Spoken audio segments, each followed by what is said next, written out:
एक गणपति भट्ट नाम का एक भक्त था। वो गणेश जी के अलावा किसी भी भगवान को, किसी भी देवी देवता को पूजता नहीं था। अपने किसी रिश्तेदार से या किसी नातेदार के कहने पर वो जगन्नाथपुरी आया। यहां आकर के उसको पता चला कि मंदिर में गणेश जी नहीं है, मंदिर में तो बालकृष्ण प्रभु हैं, कालिया ठाकुर हैं, बलभद्र जी हैं, सुभद्रा जी हैं। उसने कहा मैं दर्शन करने नहीं जाऊंगा, मैं गणेश जी के अलावा किसी को नहीं देखता। तो ठाकुर जी बोले मेरे धाम में आकर के भी मुझ में भेद बुद्धि रखने वाला उचित तो नहीं है। तब ठाकुर जी एक छोटे से लाला का रूप धारण करके उसके पास गए और उससे जाके बोले तुमको किसी ने बहका दिया है, मंदिर में गणेश जी ही हैं, तुम जाओ दर्शन करके आओ। तो गणपति भट्ट बोला कि मैं ऐसे तो नहीं जाऊंगा, मैं आंख पे पट्टी बांध के जाऊंगा और जाकर के गणेश जी की पहले सूंड देखूंगा, कान देखूंगा, पेट देखूंगा। जब मुझे लगेगा कि हाँ ये गणेश जी ही हैं तभी दर्शन करूंगा। ठाकुर जी बोले ठीक है तुम पट्टी बांध के जाओ। आंख पर पट्टी बांध करके गया।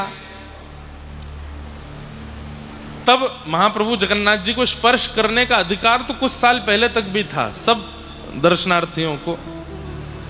भीतर जाकर के जैसे ही महाप्रभु जी के मुखमंडल पर हाथ रखा तो लंबी सूंड उसके हाथ में अनुभव होने लगी। यहां हाथ रखे तो लंबे लंबे कान उसको अनुभव होने लगे। नीचे हाथ रखा तो लंबोदर। अब उसने कहा ये तो गणेश जी ही हैं, मुझसे अपराध हो गया, मैंने गलती की, आपका दर्शन नहीं किया, पहले प्रणाम कर ले। तो प्रणाम किया तो महाप्रभु जगन्नाथ जी अपनी सूंड से उसको गुदगुदा और रहे थे। उसको पूर्ण विश्वास हो गया कि ये गणेश जी ही हैं। जैसे ही पट्टी हटा करके देखी तो गणेश जी नहीं, वो तो महाप्रभु जगन्नाथ हैं। सूंड कहां गई, लंबे लंबे कान कहां चले गए, राम राम राम राम, पाप हो गया, पाप हो गया, मैं तो गणेश जी के अलावा किसी को देखता नहीं, ये मैंने दूसरे देवता को क्यों देख लिया। तुरंत ठाकुर जी ने उसके भ्रम को दूर किया। ठाकुर जी बोले पूरा जगत मेरा रूप है, गणेश भी मैं हूं, शिव भी मैं हूं, ब्रह्मा भी मैं हूं, नारद भी मैं हूं, सब में मेरा वास है, ये सारा मेरा विलास है, तू मुझ में भेद क्यों रखता है। और तब से उस भक्त की प्रसन्नता के लिए ठाकुर जी स्नान पूर्णिमा के दिन गज वेश धारण करते हैं। बहुत सुंदर ऐसे ठाकुर जी के ऊपर पूरा यहाँ ऐसे बनाया जाता है, नीचे सूंड आती है, ऊपर बिल्कुल हाथी के जैसे ऐसे। उस दिन गज वेश का मैं पहली बार दर्शन करूंगा ठाकुर जी का स्नान पूर्णिमा पर। टीवी पे तो हम करते हैं, पर प्रत्यक्ष पुरी में खड़े होकर के दर्शन का सौभाग्य पहली बार हमको मिलेगा। आप सब भी जरूर दर्शन करिएगा। आप लोग तो इतने भाग्यशाली हो, बगल में ही तो है पुरी। मैं अगर कटक में जन्मा होता, सुबह जाता रात को आता। आप कहोगे महाराज जी काम धंधा, यही तो काम करता मैं, इनको देखना ही हमारा काम रहता। जगन्नाथ स्वामी नयन पथ गामी, भवतु में मारे जगन्नाथ स्वामी नयन पथ गामी, भवतु में।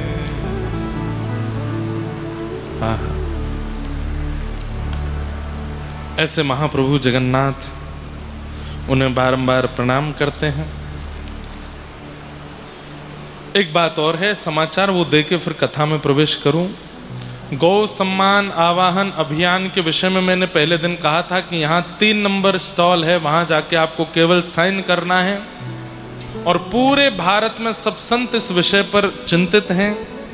जितने ज्यादा से ज्यादा लोगों के सिग्नेचर होंगे कि हम चाहते हैं कि गौ माता राष्ट्रमाता बने, उतनी जल्दी सरकार इस पर एक्शन लेगी। यहाँ पर 3 नंबर कोई काउंटर है बाहर, वहाँ जाकर के आप अपने हस्ताक्षर करें और वहाँ से एक एक शीट लेकर के जाएं।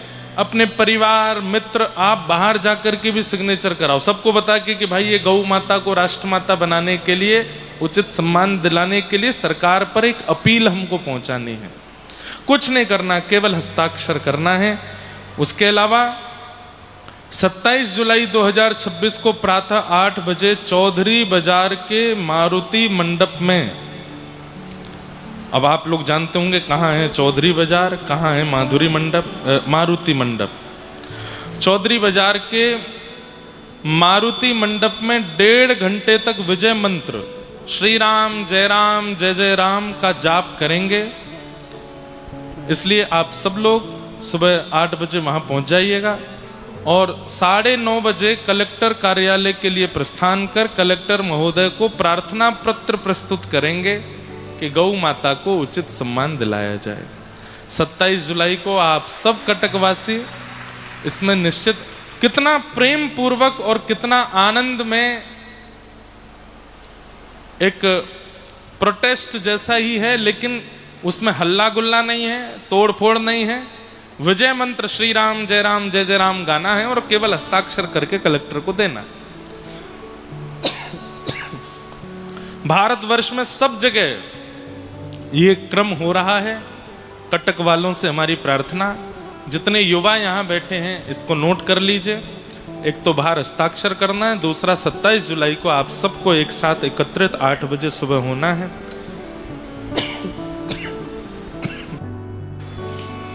और इस भाव में भागीदारी करनी। बोलो वृंदावन बिहारी लाल की। कथाक्रम में हम लोग प्रवेश करते हैं।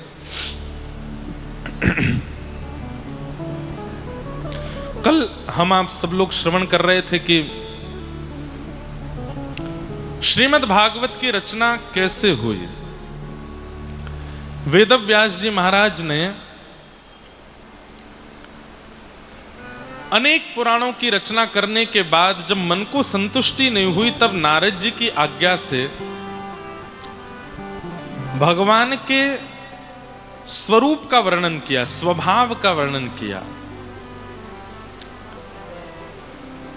व्यक्ति का स्वरूप आकर्षक होता है, लेकिन बहुत दिन तक स्वरूप के बल पर आप रह नहीं सकते। आजकल हम लोगों की एक बहुत बड़ी गलती हो रही है कि हम व्यक्ति का प्रभाव देखते हैं, स्वभाव नहीं देखते। उसके स्वभाव पर हमारा आकर्षण होना चाहिए, उसके स्वभाव पर हमारा प्रेम होना चाहिए, प्रभाव पर नहीं। प्रभाव तो रावण का भी था। जब रावण पृथ्वी पर आया था तो पूरे भारत में प्रभु श्री राम को जानने वाले केवल वैष्णव भक्त थे, लेकिन रावण को सब जानता था। दशानन, 10 मुख वाला है, ऐसा पराक्रमी है, सोने की लंका में रहता है, सब जानते थे। उसकी यश कीर्ति बहुत ज्यादा थी, लेकिन अंत में जीत स्वभाव की हुई, प्रभाव की नहीं। व्यक्ति आज भी कलयुग में अपना प्रभाव बनाना चाहता है। मैं कटक में ऐसे काम करूं, मैं ऐसा कुछ बनाऊं, ये करूं कि मेरा प्रभाव बैठे। प्रभाव से कुछ नहीं होता।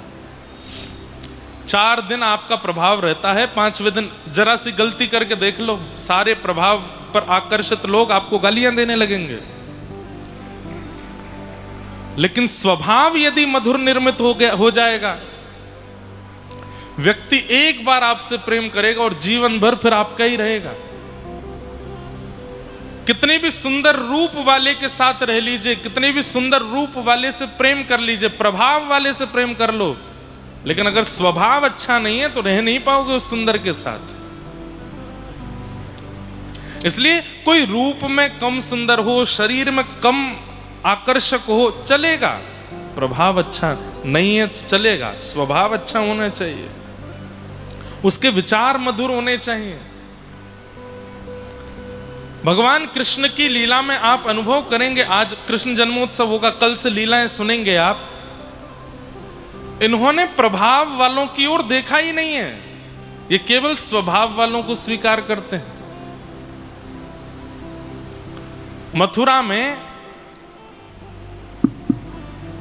मथुरा में एक कुब्जा नाम की एक महिला रहती थी। 3 जगह से उसकी कमर टेढ़ी है, रूप बिल्कुल सुंदर नहीं है। जब कभी भी वो निकलती है सब उसको कुब्जा कह करके बुलाते हैं, त्रिवक्री कह के बुलाते हैं। 3 जगह से टेढ़ी है इसलिए त्रिवक्री कहते हैं। लेकिन भगवान कृष्ण जब पहली बार मथुरा जाते हैं और जैसे सामने से कुब्जा को आते हुए देखते हैं तो क्या संबोधन करते हैं? हे सुंदरी, आप कहां जा रही हो? तो कुब्जा एक बार को रुकी नहीं, चलती रही। ठाकुर जी फिर से बोले, मैं आपसे बोल रहा हूं, कहां जा रही हो? कुब्जा कहती है, आपने मुझे सुंदरी कहा? बोले हाँ। बोले इस मथुरा में मुझसे कोई बात नहीं करता, मेरी ओर कोई देखता नहीं है। हाँ, मेरा एक गुण महाराज कंस को प्रिय लगता है कि मेरे हाथ का घिसा हुआ चंदन उनको अच्छा लगता है, केवल वो मुझसे चंदन लगवाते हैं, इसके अलावा मुझसे कोई देखना भी मुझको प्रिय नहीं करता। मैं जिस गली से निकलती हूँ लोग बाग घरों में घुस जाते हैं, आप मुझे सुंदरी कैसे कह सकते हो? तो ठाकुर जी कहते हैं, रूप नहीं है, रंग नहीं है, लेकिन स्वभाव तो है ना तुम्हारे पास, और मुझे वही प्रिय है। रूप मिला है ठाकुर जी की कृपा, शरीर मिला है ठाकुर जी की कृपा, और कुछ प्रभाव अपने आप बन रहा है ठाकुर जी की कृपा। लेकिन फिर भी अपने स्वभाव का निर्माण करो। प्रभाव का निर्माण तो राक्षस भी कर लेते हैं, प्रभाव तो डाकुओं का भी होता है, प्रभाव तो अनर्गल क्रिया करने वाले लोगों का भी होता है। स्वभाव का निर्माण करो। और जीवन में चाहे मित्र बनाना हो, संबंध करना हो, किसी भी प्रकार से किसी के पास जाना हो, स्वभाव देख करके ही जाइएगा, प्रभाव नहीं।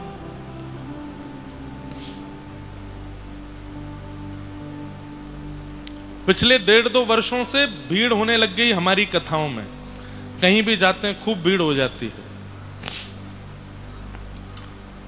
लेकिन इस प्रभाव को यदि मैं स्वीकार कर लूंगा, मुझे एक बात बिल्कुल निश्चित पता है, पहली बार बोल रहा हूं मैं ये बात मंच से, कुछ साल बाद ये नहीं रहेगा।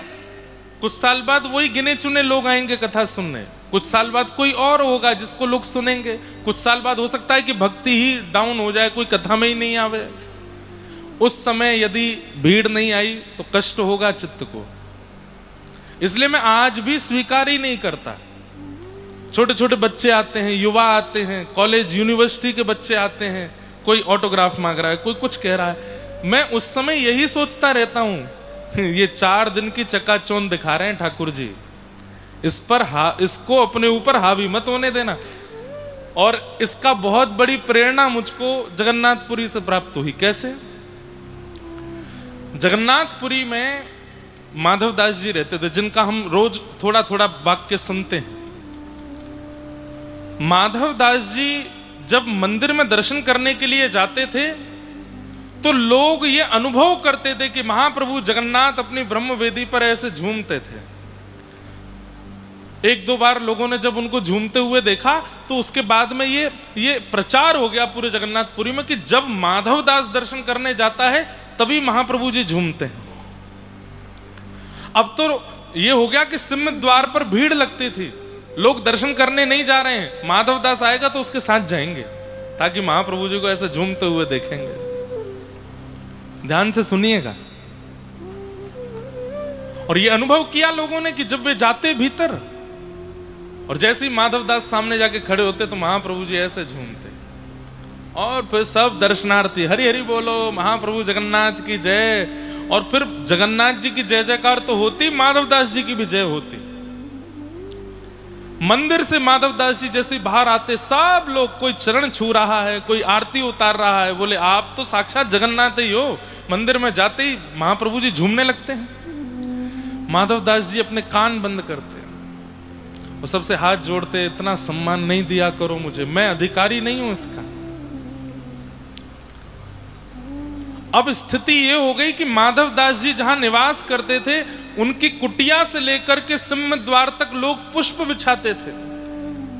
हर नुक्कड़ चौराहे पर आरतियां लेके माताएं खड़ी रहती थी, लोग पुष्प वर्षा करते। वो महाप्रभु जगन्नाथ जी का दर्शन करने जा रहे हैं और रास्ते में लोग पुष्प बिछाते थे। माधव दास जी जब अपनी कुटिया से बाहर निकलते तो आंखें लाल पड़ जाती, रोने लगते और महाप्रभु जी से जाके कहते, ये सब क्या कर रहे हैं नाथ, मुझे इस सम्मान की आवश्यकता नहीं है। ये सम्मान कहीं मेरे चित्त पर हावी हो गया और कहीं इसकी आदत मुझे लग गई तो आपका भजन छूट जाएगा नाथ। लेकिन बंधुओं, ठाकुर जी, एक बात बहुत ध्यान से सुनिएगा, आपके जीवन में विपरीत परिस्थिति आती है तो आप क्या कहते हैं? ठाकुर जी परीक्षा ले रहे हैं ना। अनुकूल परिस्थिति जब आती है और उस अनुकूलता में जब आप फूल जाते हो, वो है परीक्षा। जो चाहा था वो मिल गया, जैसा घर चाहते थे बन गया, जैसी पत्नी चाहते थे मिल गई, जैसा व्यापार चाहते थे हो गया। और इन सब चाहने वाली वस्तुओं के आने के बाद जब आप फूल जाते हो तो आप ठाकुर जी की परीक्षा में हार गए। प्रतिकूलता देकर के ठाकुर जी परीक्षा लेते हैं कई बार, अनुकूलता देकर के ठाकुर जी परीक्षा लेते हैं कई बार। और जहां तक दृष्टि जा रही है, भीड़ ही भीड़ खड़ी है, लोग बाग आपके चित्र बना करके ला रहे हैं, आपके चित्र ले ले करके उछल रहे हैं। आप जब निकलते हैं तो पुष्प वर्षा कर रहे हैं, कोई माला पहना रहा है, कोई ऑटोग्राफ मांग रहा है, कोई जय जयकार कर रहा है। उस स्थिति में ठाकुर जी ध्यान से देखते हैं अभिमान आया कि नहीं आया। और जब व्यक्ति फूलता है ना, मेरा स्टारडम देखो, तब ठाकुर जी कहते हैं फेल, अब इसको नाक के बल गिरूंगा मैं नीचे। क्यों? प्रभाव को स्वीकार कर रहा है। यह परीक्षा है। केवल प्रतिकूलता परीक्षा नहीं होती, अनुकूलता भी परीक्षा होती है। अरे 4 दिन पढ़ना पड़ता है मुझको, तो 4 महीने का सिलेबस ऐसे याद हो जाता है। कई बच्चे ऐसे होते हैं, मैंने खुद देखा, मैं अपनी आप बीती बता रहा हूं। मैं स्कूल में बहुत अच्छा बच्चा नहीं था, मतलब पढ़ने में वैसे बहुत अच्छा था, हाँ, कोई उधम उधम नहीं करता था, पर हाँ पढ़ाई में थोड़ा मन कम लगता था। और हमारे क्लास के जो टॉपर बच्चे होते थे, वो मेरी कभी चोटी खींचे, आए पंडित जी आ गए, पंडित जी आए हैं, ऐसे बोलते थे। अभी मुझे मेरा एक क्लास का टॉपर मिला कुछ दिन पहले, कथा सुनने आया था, मैं पहचान गया। मैंने, अरे तुम तो वो हो? बोले हाँ। मैंने कहा क्या कर रहे हो आजकल? टैक्सी का व्यापार है मेरा। मैंने कहा टैक्सी का व्यापार क्यों करते हो? तुम तो भाई बड़े अच्छे थे पढ़ने में। पता नहीं भाई क्या हुआ, 12th के बाद पढ़ाई में मन ही नहीं लगा। 12th के बाद कुछ याद ही नहीं हुआ। चार्टर्ड अकाउंटेंट करने की कोशिश की, इतने अटेम्प्ट्स किए, सब में फेल हो गया। उसके बाद फिर पिताजी का व्यापार, पता नहीं क्या हुआ बुद्धि को, जैसा मैं पहले था तो मैंने उसको बोला तो नहीं, बुरा लगता, लेकिन अभिमान, देखो मैंने कितनी जल्दी याद कर लिया, देखो मेरे इतने परसेंटेज आ गए, देखो मैं इतनी जल्दी जल्दी इसको कर लेता हूं। और फिर उसके बाद आपके पास योग्यता है तो अच्छा है, लेकिन जिसके पास नहीं है उसकी अवहेलना करना। अब कोई रूपवान है और कोई बेचारा रूपवान नहीं है तो उसके सामने रूप गर्विष्ठ हो जाते हैं। हमारे आंखें देखो, हमारे नाक देखो, हमारा मुंह देखो, हमारे बाल देखो। याद रखना, जिस दिन ठाकुर जी की इच्छा हो गई, कुछ भी अच्छा नहीं दिखेगा। फिर ना बुद्धि काम करेगी, ना वाणी काम करेगी, ना रूप काम करेगा, ना शरीर काम करेगा। इसलिए हर परिस्थिति में उन्हें प्रणाम करते चलो, धन्यवाद करते चलो। सुख में फूलो मती, ध्यान रखना, सुख में फूलो मती, दुख में भूलो मती, प्राण जाए मगर नाम भूलो मती, मुरली वाले को मन से रिझाते चलो, कृष्ण गोविंद गोपाल गाते चलो। हर सिचुएशन को उनका प्रसाद मान करके स्वीकार करो। अच्छी है तो भी, बुरी है तो भी। तो माधवदास जी, उनको इतना सम्मान मिलने लग गया था तो महाप्रभु जगन्नाथ बोले अच्छा है और अच्छा। अभी तो तुम देखना, जगन्नाथपुरी के अलावा जहां जाओगे वहां तुम्हारा सम्मान होगा। सब लोग इधर देखो। तो माधवदास जी ने क्या विचार किया?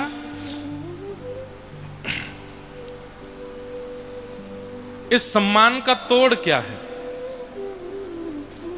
मीठा अगर बहुत ज्यादा खा लेते हैं हम लोग तो फिर छेना पोड़ा आधा खा लिया तो फिर मन होता कोई नमकीन खिलाओ भाई। ऐसे ही सम्मान का भी विपरीत अपमान है। बहुत सम्मान मिल जाए ना दुनिया से, कभी कभी ऐसी क्रियाएं जानबूझ के करो कि आपका थोड़ा अपमान हो, बैलेंस बना रहेगा।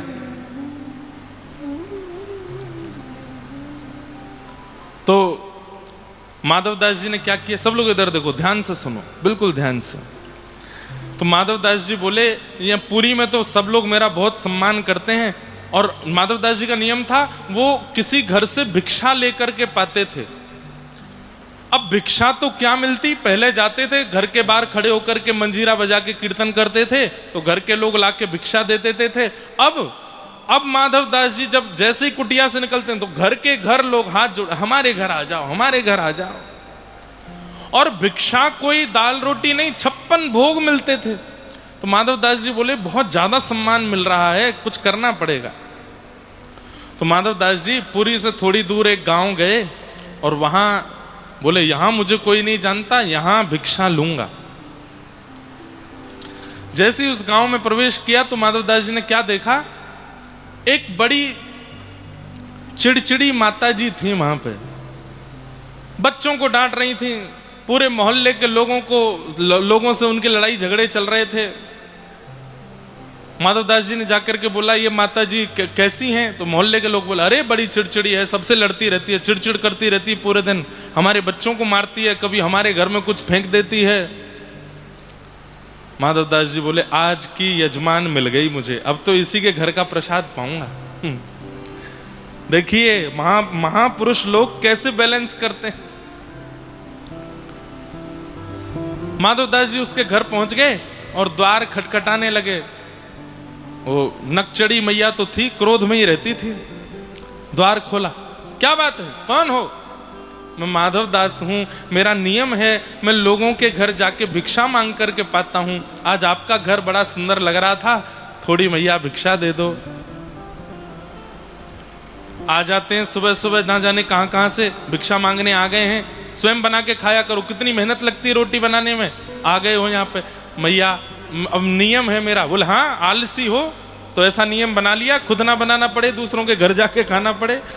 कहाँ इतना सम्मान मिल रहा था तो जानबूझ के ऐसी जगह गए जहां अपमान हो। माधवदास जी बोले बहुत बढ़िया, और बोलो, थोड़ा और कह दो, क्या खाओगे? बोले जो भी घर में बना हो, रूखा सूखा सब दे दो। मैया गई भीतर, 4 रोटी लेकर के आई, दाल आदि लेकर के थाली में लाई, बोले लो पालो। माधवदास जी ने प्रेम से पाया। माधवदास जी जैसे पा लिए तो मैया बोली बर्तन धो के जाना, हाँ खा के गए जा रहे हो घर में, बर्तन धो के जाओ। माधवदास जी बढ़िया बर्तन धो। बोले आज बढ़िया लग रहा है थोड़ा, नहीं तो इतना सम्मान मिलता है, अब अच्छा यहीं आऊंगा बार बार। आज चले गए। अगले दिन माधवदास जी फिर आ गए और मैया का द्वार खटखटाया, मैया ने खोले, फिर आ गए तुम?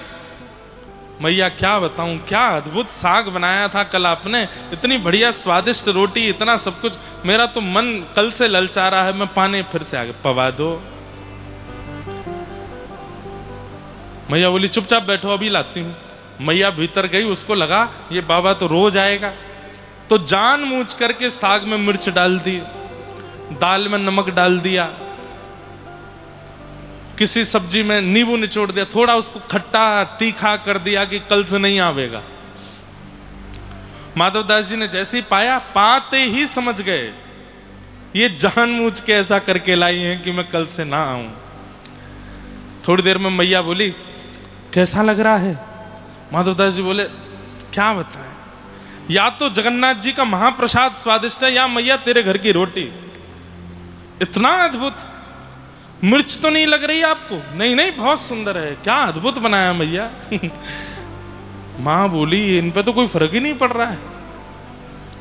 तीसरे दिन माधवदास जी फिर पहुंच गए, मैया ने फिर से भोजन कराया, फिर और बिगाड़ा उसको, और ज्यादा नमक मिर्च डाल दी।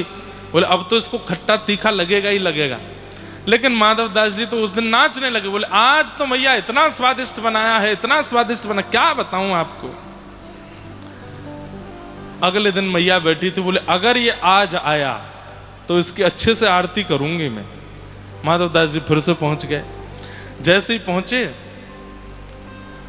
द्वार खुला था, चौका लगा रही थी गोबर का, पोंछा में गोबर लेके चौका लगा रही थी घर का। तो माधवदास जी द्वार, मैया भिक्षा दे दो।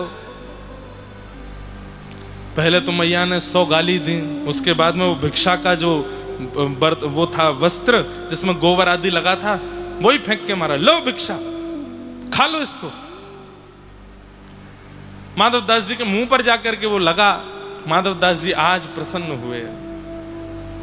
अब लग रहा है कि सारा सम्मान जो अब इतना मिल गया था उसका आज तोड़ निकल गया है। अब अच्छा हो गया कि इन्होंने थोड़ा सा डांट फटकार के गारी वारी देके थोड़ा झटका भी दिया मेरे को। आप उस पोंछे को लेकर के गए, समुद्र के जल से धोया, बोले भिक्षा मिली है, और भिक्षा का नियम है महाप्रभु जगन्नाथ को अर्पित करने के बाद स्वीकार होती है। अब इस पोंछे का क्या करूं? तो उसके रेशे जो थे वो खोल दिए, उसके रोए अलग कर दिए, और उसके धागे को बढ़िया मीड़ करके घी लगा करके एक बाती बनाई, दीप जला करके महाप्रभु जगन्नाथ जी का आरती कर दी। प्रसन्न हो गए महाप्रभु जी, इतने रीझ गए, वाह माधव मैं मान गया तुमको, मैंने इतना सम्मान दिलाया संसार में, लेकिन तुमने उसके भी विपरीत जाकर के अपमान को स्वीकार किया। तो माधवदास जी बोले नहीं नाथ, ना मैंने अपमान को स्वीकार किया था, ना मैंने सम्मान को, मैंने तो आपको स्वीकार किया। और जिसके चित्त में आप बस जाते हैं उसको फिर संसार के वाद अपवाद विवाद इनसे कोई फर्क नहीं पड़ता। ऐसे बनिए बंधुओं, नाथ को स्वीकार करो।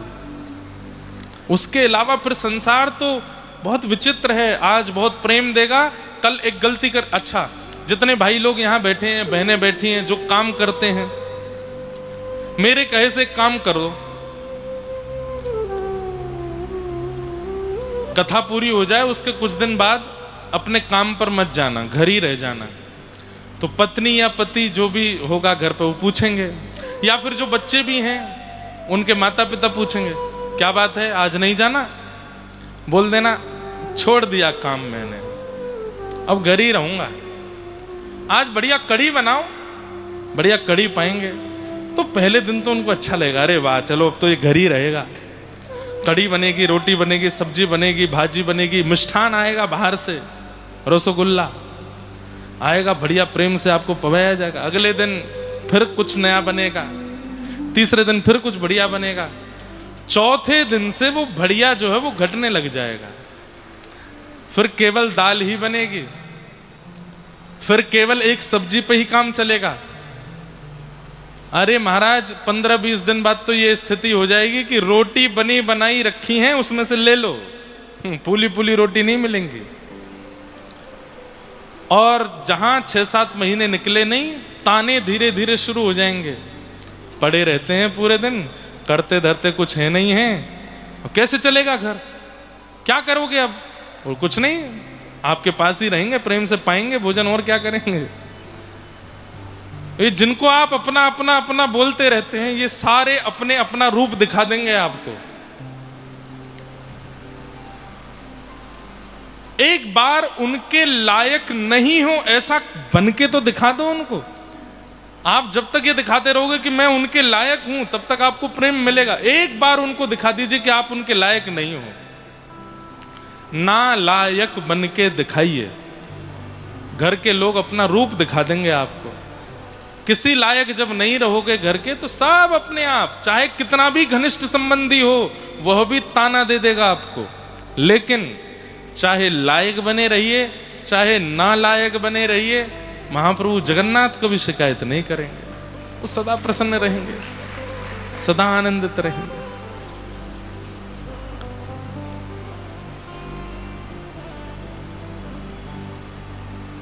तो श्रीमद् भागवत जी का निर्माण व्यास जी ने किया, और किस भाव से किया? प्रेम भाव से। ना धर्म है, ना अर्थ है, ना काम है, ना मोक्ष है, प्रेम प्रधान भगवान के स्वभाव का वर्णन किया। इसलिए भागवत जी सर्वजन हिताय सर्वजन सुखाय और सबको प्रिय लगने वाली। भागवत जी का निर्माण करके वेदव्यास जी ने अपने पुत्र श्री सुखदेव जी को प्रदान किया। सुखदेव जी ने यही भागवत की कथा परीक्षित महाराज को सुनाई। प्रश्न किया कि परीक्षित जी कौन हैं? तब बताया कि ये पांडवों के वंशधर हैं। अर्जुन के पुत्र हुए अभिमन्यु, जिनको चक्रव्यूह में मार दिया था, उन्हीं अभिमन्यु की पत्नी है उत्तरा और उनके गर्भ से जन्म हुआ परीक्षित का। मतलब ये अर्जुन के पौत्र हैं, पुत्र के बेटे परीक्षित। परीक्षित जी महाराज का प्रादुर्भाव हुआ। बीच में कुछ महाभारत का प्रसंग सुनाया, किस प्रकार अश्वत्थामा ने सोते हुए द्रौपदी के 5 बालकों को मार दिया और भगवान ने द्रौपदी को अपना नाम दिया। यहां पांडवों ने मिलकर के पिंडदान आदि किए, सब कुरुवंश के। तत्पश्चात भीष्म पितामह ने स्तुति गाई, वो हम पहले दिन सुनी चुके, 2 दिन पहले। भगवान अब द्वारिका जाने को तैयार हुए।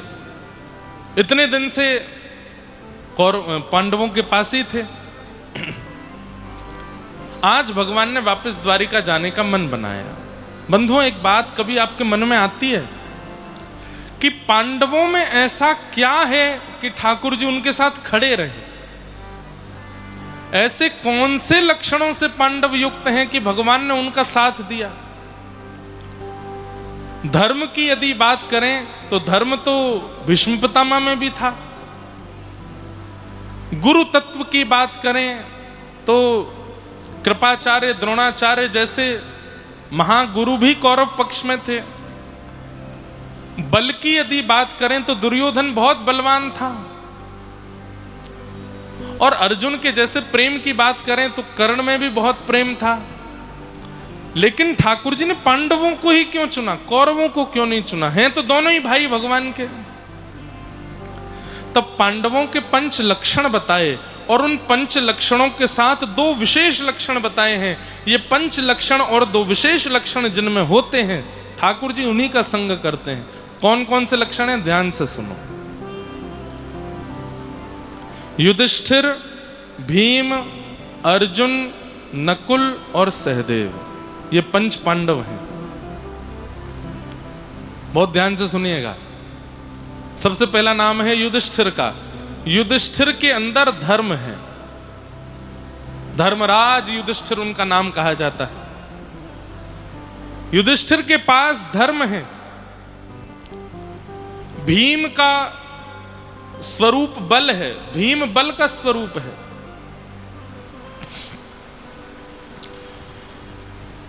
युधिष्ठिर धर्म, भीम बल, अर्जुन आत्मा, नकुल बुद्धि और सहदेव स्वरूप। ये 5 लक्षण हैं। ध्यान रखिएगा इन 5 लक्षणों के। धर्म, बल, आत्मा, बुद्धि और स्वरूप। ये 5 लक्षण हम सबके पास, किसी ना किसी के पास एक लक्षण तो है। कोई धर्मवान है, पूरे दिन धर्म ही करते रहते हैं। सुबह प्रातःकाल ब्रह्म मुहूर्त में उठ जाते हैं। ब्रह्म मुहूर्त में उठ के योग आसन आदि करते हैं। उसके बाद स्नान आदि करके ठाकुर जी की पूजा वंदना करते हैं। माता पिता को प्रणाम करते हैं। पत्नी का ध्यान रखते हैं, बच्चों का ध्यान रखते हैं। दफ्तर जाते हैं, समय से दफ्तर पहुंच जाते हैं, अपने काम करते हैं। कोई भी 2 नंबर का काम नहीं करते, धर्मनिष्ठ होकर के रहते हैं। दोपहर का भोजन पाने से पहले ठाकुर जी को प्रणाम करते हैं। रात्रि घर आते हैं, आकर के स्नान करके फिर ठाकुर जी को प्रणाम करते हैं। प्रेम पूर्वक प्रसाद पाते हैं। रात्रि फिर भगवान को प्रणाम करके सो जाते हैं। ये धार्मिक व्यक्ति। हम में से कोई ना कोई ऐसा होगा जिसके अंदर धर्म की मात्रा ज्यादा है। धर्म की मात्रा जिसमें ज्यादा है वो कौन है? युधिष्ठिर। लेकिन अकेले धर्म से भगवान साथ नहीं देते। अभी लास्ट में बताऊंगा वो 2 विशेष लक्षण कौन से। तो धर्म युधिष्ठिर, दूसरा है बल किसी के पास बल की योग्यता ज्यादा है। बल कितने प्रकार के होते हैं? अनेक प्रकार के बल हैं। कोई शारीरिक बल है, किसी के पास बौद्धिक बल है, बुद्धि बहुत तेज है, किसी के पास धन बल है, किसी के पास मनोबल है। मनोबल कैसा होता है? चाहे कैसी परिस्थिति आ जाए टूटता नहीं है, हारता नहीं है, मनोबलवान है। कोई मन से बलवान है, कोई धन से बलवान है। धन वृद्धा आयुर्वृद्धा ते सर्वै ज्ञान वृद्धश्च। कोई ज्ञान में बलवान है, कोई धन में बलवान है, कोई शरीर में बलवान है। किसी के पास बल है, किसी के पास धर्म है, किसी के पास में आत्मा, आत्मा यानी कि आत्म कल्याण की भावना। वो जी ही इसी भाव से रहा है कि मुझे अपना कल्याण करना है, मुझे अपना उद्धार करना है। यह अर्जुन का स्वभाव है। चौथा लक्षण है बुद्धि, और पांचवा लक्षण है स्वरूप, सुंदरता। ये पंच लक्षण पांडवों के अंदर हैं, लेकिन इन पांचों के साथ एक विशेष लक्षण चाहिए, और वह है द्रौपदी। द्रौपदी का विशेष लक्षण क्या है? दया। अब हर एक लक्षण के साथ दया को जोड़ो। धर्म है लेकिन दया नहीं है तो ठाकुर जी साथ नहीं देंगे। धर्म के साथ दया होगी तो ही ठाकुर जी साथ देंगे। मतलब युधिष्ठिर के साथ द्रौपदी, क्योंकि धर्म है लेकिन दया नहीं है तो धर्म के नाम पर कई लोग बहुत निर्दयी हो जाते हैं, जिन्हें कई बार कट्टरपंथी भी कहा जाता है। इतने कट्टर हो जाते हैं, इतने कट्टर धर्म के नाम पर हो जाते हैं, किसका भला कर रहे हैं, किसका बुरा कर रहे हैं, किसको मार रहे हैं। अरे कहीं कहीं तो जीव हिंसा धर्म के नाम पर कर दी जाती। सब लोग इधर देखो, कथा सुनो। ये ना रसगुल्ला शुगर ना कर दे इसलिए पहले नीम खवाई जा रही है आपको, फिर नंद घर आनंद भयो जय कन्हैया वो रसगुल्ला खवाए जाएंगे। तो ये नीम जरूर चख लीजिए। ये ज्ञान रूपी नीम, करेला आदि आदि बढ़िया औषधि खानी चाहिए। हाँ, सुबह उठते ही सबसे पहले पौष्टिक आहार लेना चाहिए। तो कथा के प्रारंभ में पौष्टिक ज्ञान सुनो और कथा के विश्राम में फिर प्रेम में डूबेंगे, इसलिए ध्यान से सुनो। क्या बता रहा था मैं? हाँ, धर्म में यदि दया नहीं है तो ठाकुर जी आपका साथ नहीं देंगे। धर्म में निर्दयता कैसी आ जाती? कई लोग मंदिर जाते हैं और मंदिर जाते हैं बड़ा शुद्ध बन के जाते हैं, नए कपड़े पहन के जाते हैं, तिलक स्वरूप लगा के जाते हैं, गले में कंठी माला पहन के जाते हैं, हाथ में थाली लेके जाते हैं, उसमें सामग्री लेके जाते हैं, लेकिन दूसरे व्यक्ति को बड़ी ओछी नजर से देखते हैं। दूसरा जो मंदिर आया है, तुम क्या सेवा करोगे, हम करते हैं, हम तो ये वाली स्तुति सुनाते हैं, ऐसे जल डालते हैं, हम तो गाय का दूध लेके चढ़ाने आए हैं, उस मंदिर का प्रसाद लाए हैं, ऐसा करते हैं। मंदिर जा रहे हैं वहां पर भी ईर्ष्या, कथा सुनने जा रहे हैं उसमें भी कहीं ना कहीं ईर्ष्या। मेरी जगह पे तुम कैसे बैठ गए, मैं बैठा था यहां पहले दिन से।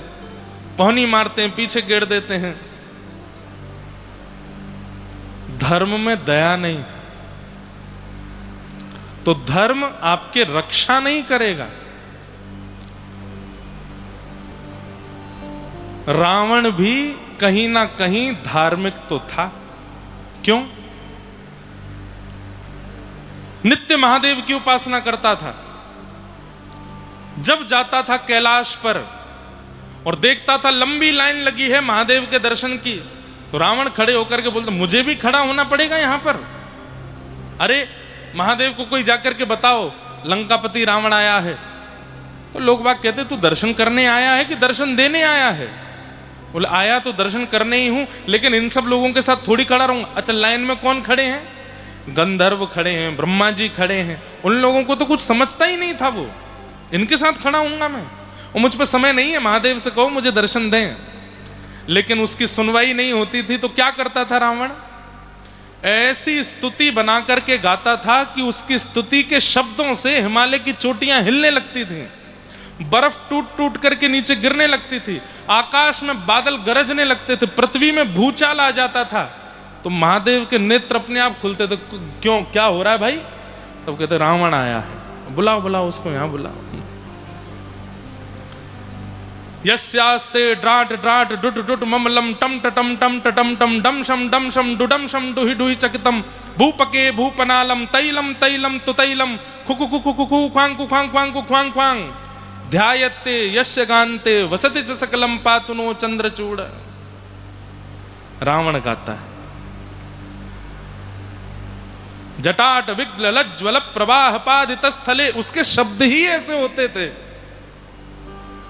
कि मानो जैसे कोई कुछ हिल रहा है, कहीं भूचाल आ रहा है।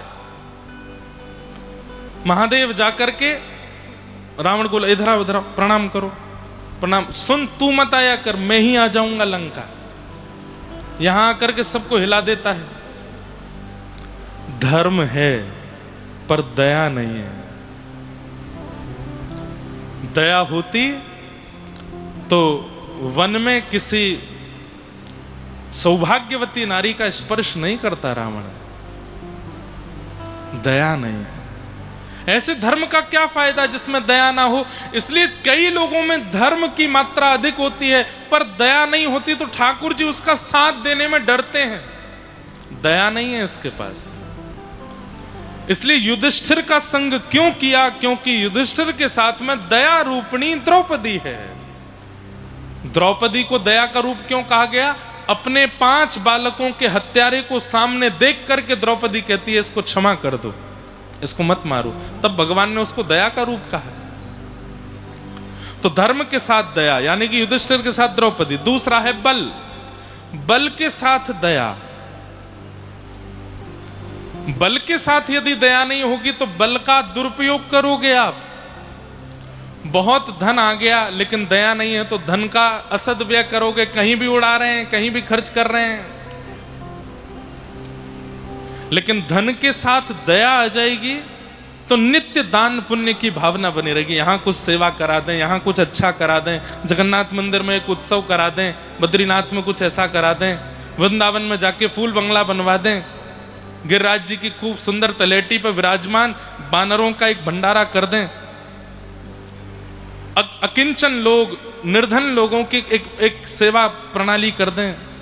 धन के साथ दया आएगी, बल के साथ यदि दया आएगा तो बल रक्षा करेगा। बल राजा राम में भी है और बल रावण में भी है, पर रावण के बल में दया नहीं है। राम जी के बल में दया है, इसलिए राम जी की रक्षा हो रही है। बल के साथ दया, धर्म के साथ दया, बल के साथ दया। और तीसरा आता है आत्मा। अर्जुन, हमारे स्वभाव में दया आ जाए। चौथा है नकुल, बुद्धि, बुद्धि के साथ दया। और 5वां है स्वरूप, रूप के साथ दया। अगर ये 5 गुणों के साथ दया हमारे अंदर है तो ठाकुर जी हमारी रक्षा करेंगे। नहीं तो इस संसार रूपी महाभारत में ये 5 लक्षण कौरवों में भी हैं, उनमें भी धर्म है, उनमें भी बल है, उनमें भी आत्मा है, उनमें भी बुद्धि है, उनमें भी स्वरूप है, लेकिन दया नहीं है। दया धर्म को मूल है।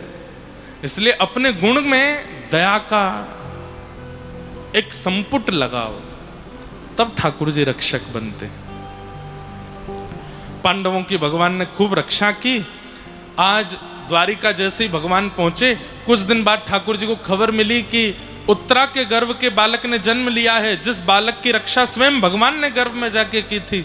ठाकुर जी पुनः हस्तिनापुर लौट करके आए और उस बालक को गोद में लेकर के ठाकुर जी ने उसका मधुर दर्शन कराया। उसी बालक का नाम परीक्षित हुआ। ठाकुर जी लौट करके द्वारिका गए।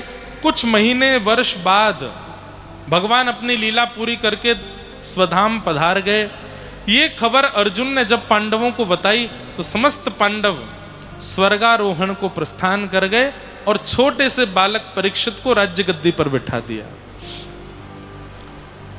परीक्षित एक क्षत्र सम्राट, बहुत कम अवस्था में राजा बन गए थे। धीरे धीरे ब्राह्मणों के नेतृत्व में बड़े हुए। जन्मेजय आदि इनके पुत्र विवाह भी हो गया था। एक दिन परीक्षित भ्रमण करते हुए जब निकले, तब उन्हें दिखा कि काला काला व्यक्ति बैल के 3 पैर काट चुका है, चौथे पैर को काट रहा है। ये काला व्यक्ति कोई और नहीं है, यही कलयुग है। और वो बैल कोई और नहीं, धर्म है। धर्म के 4 चरण होते हैं, सत्य, दान, दया और पवित्रता। पवित्रता, दान और दया, ये 3 पैर कलयुग में कट चुके हैं धर्म के। पवित्रता नहीं है हम लोगों में।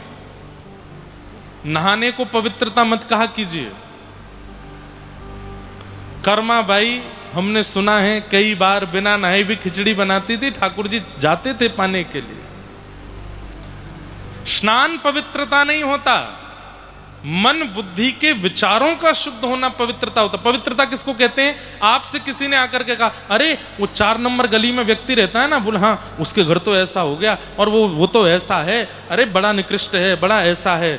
लेकिन आपने प्रत्युत्तर में क्या? भैया किसी की निंदा मत करो, किसी के बारे में बुरा नहीं हो, ठीक है संसार है। आपको भी किसी ने बोला होगा, देखा तो नहीं ना आपने? नहीं देखा तो नहीं, कोई बोल रहा था, उसके घर का ही बोल रहा था मुझसे। फिर भी कई लोग ईर्ष्या में बोल देते हैं, आप क्यों उसकी निंदा कर रहे हो? यह है स्वभाव की पवित्रता। पर हम लोग तो अलग हैं, गॉसिप्स में तो हमको आनंद आता है।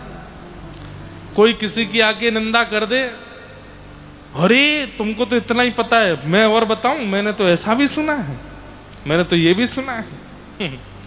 यही है अपवित्रता, विचारों की अपवित्रता, बौद्धिक अपवित्रता। इसलिए स्नान करना पवित्र नहीं होता। आपके अंदर नकारात्मक सोच ही नहीं आती है तो आप पवित्र हो।